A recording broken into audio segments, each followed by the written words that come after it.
In 1950, the World Fellowship of Buddhists met at the first conference which was held in Sri Lanka. At this occasion, it was proposed and formalized that the day of Vesak will be observed as a holiday. In some countries, the day might be different to the one celebrated in Sri Lanka. Sri Lanka uses the first full moon day in the month of May. The holiday is also known as Buddha Jayanti or Buddha Purnima and is a festival observed by all Buddhists around the world. The Vesak festival is a remembrance of the birth, enlightenment and Parinibbana of the Gotama Buddha.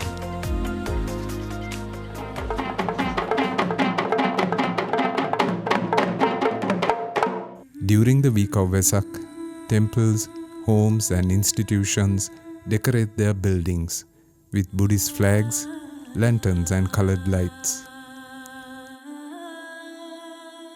Devotees offer joss sticks, flowers and light lamps in places of worship. This is a symbolic act in representation of the teachings of the Buddha, who stated that life is impermanent and subject to disease, decay and death. Buddhist devotees are encouraged to refrain from killing and be vegetarian during this period. Buddhists attempt to observe the Noble Eightfold Path and are reminded of these at temples and during sermons.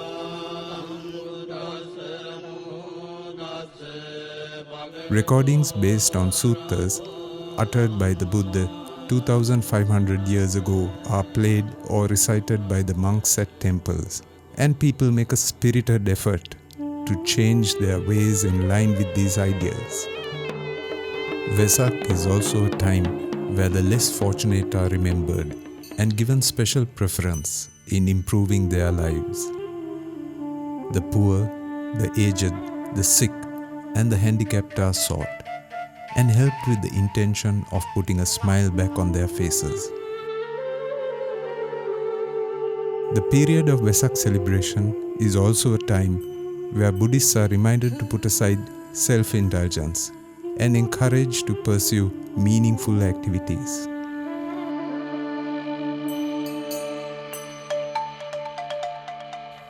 Devotees who come to temples sometimes spend the better part of a day and are provided with food and refreshment. These are usually funded and provided to the temple by the laity.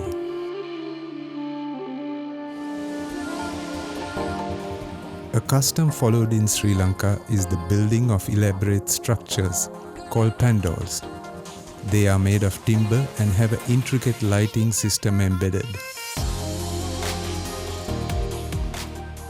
The pandals are all based on the Jataka tales, which are stories about the past lives of the Gotama Buddha.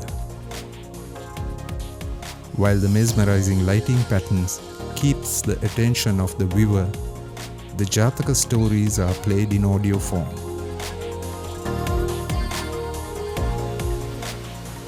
The aspect of lighting and light is a remembrance of the teachings of the Buddha and the three precepts of the Buddha, the Dhamma and the Sangha.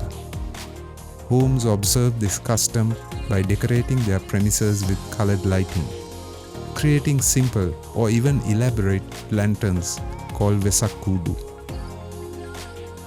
Family members are encouraged to build these lanterns together, and there are various sizes, shapes, colors and themes used.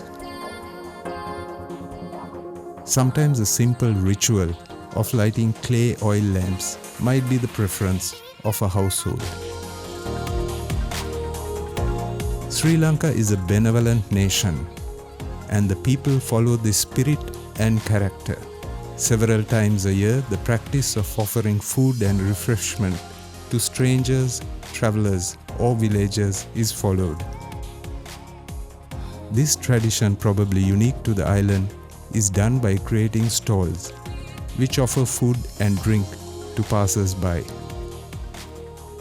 In recent times, people have created contemporary forms of this custom by giving away different items or services. while sacred cities like Anuradhapura and Kandy are decorated with lighting, flags and lanterns. The city of Colombo too undergoes a transformation. The metropolis sees throngs of visitors coming in to see the sights and sounds, made more visceral with nightfall. To encourage creativity, several institutions host lantern building competitions, where creativity, size, and originality are judged and rewarded. In Colombo, the center of all Vesak celebrations is arguably around the Beira Lake.